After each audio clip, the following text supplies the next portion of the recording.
Hello everyone, অনেক দিন বাদে আমি আবার একটা ভ্লগ নিয়ে তোমাদের কাছে চলে এসেছি। আজকে হচ্ছে রাখি। হ্যাপি রাখি সবাইকে। তো আমি আমার দুই দাদাকেই এবছর রাখি পরিয়েছি, প্রত্যেক বছরই পড়াই আমি। তোমরা কাকে কাকে রাখি পড়ালে আর কী কী গিফট পেলে সেটা কিন্তু কমেন্ট বক্সে অবশ্যই জানিও। পেট পুরো ভর্তি হয়েছে।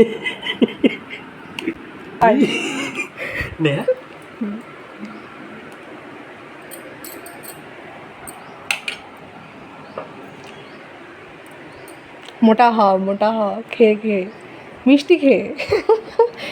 তো ইচ্ছা আছে তো আমার এক দাদাকে রাখি পরানো হয়ে গেছে, এবার আমি আমার আরেক দাদাকে রাখি পরাচ্ছি।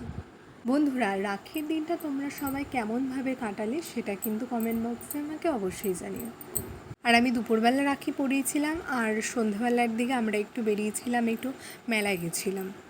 তো দেখো মেলায় কত সুন্দর সুন্দর জিনিস বসেছে, মানে প্রত্যেকটা জিনিস ঘর সাজানোর জন্য তো দারুণ। আরও তো ছোটোখাটো যা যা মেলায় বসে সেসব তো বসেই ছিল। আর এই মেলাটায় ঝুলন হয়েছিল, তো ঝুলনের কিছু দৃশ্য তোমাদের আমি দেখাবো। যারা সাইকেল বা মোটর সাইকেল নিয়ে আসছেন তাদের উদ্দেশ্যে জানাচ্ছি, আপনাদের সাইকেল বা মোটর সাইকেল রাস্তার পাশে রেখে অযথা রাস্তায় যানজট সৃষ্টি করবেন না। আপনারা আপনাদের সাইকেল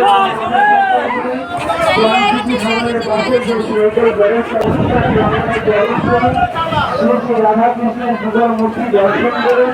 দেখুন জীবনের প্রদর্শন।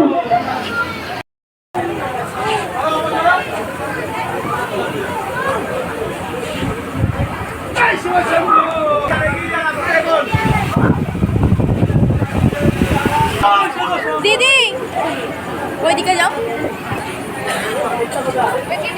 তারপর মেলা থেকে বেরিয়ে আমরা কিনেছিলাম আইসক্রিম, তো সেটা খেতে খেতেই চলে গেছিলাম আমাদের বাড়ি, যেহেতু আমার একটা ভাইকে রাখি পরাবো বলে। ভাইটুকে আমি রাত্রেবেলায় গেছিলাম রাখি পরতে, যেহেতু দিনের বেলা আর কি দুপুরবেলায় দাদাদের পরিয়েছিলাম, তো তাই আর টাইম হয়ে ওঠেনি। তাই মেলা থেকে ফেরার পথে আমরা চলে এসেছিলাম আমাদের বাড়ি। তো ভাইটুকে একদম রাখিটাকি পরিয়ে তারপর বাড়ি গেছিলাম। আর বেচারা ও একটু মন খারাপ করেছিল যে ওকে আমি রাখি পরাতে আসিনি বলে।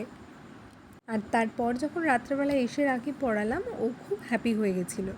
আমি বেশ অনেক দিন বাদেই একটা ভ্লগ ছাড়লাম, তোমরা সবাই ভিডিওটা আমার দেখে কীরকম লাগলো সেটা কিন্তু তোমরা কমেন্ট বক্সে অবশ্যই জানিও। আর যেহেতু মেলায় গেছিলাম, তো সেখান থেকে ভাইটুর জন্য আমি একটা চাবির রিং কিনেছিলাম, আর ওর জন্য চকলেট কিনেছিলাম।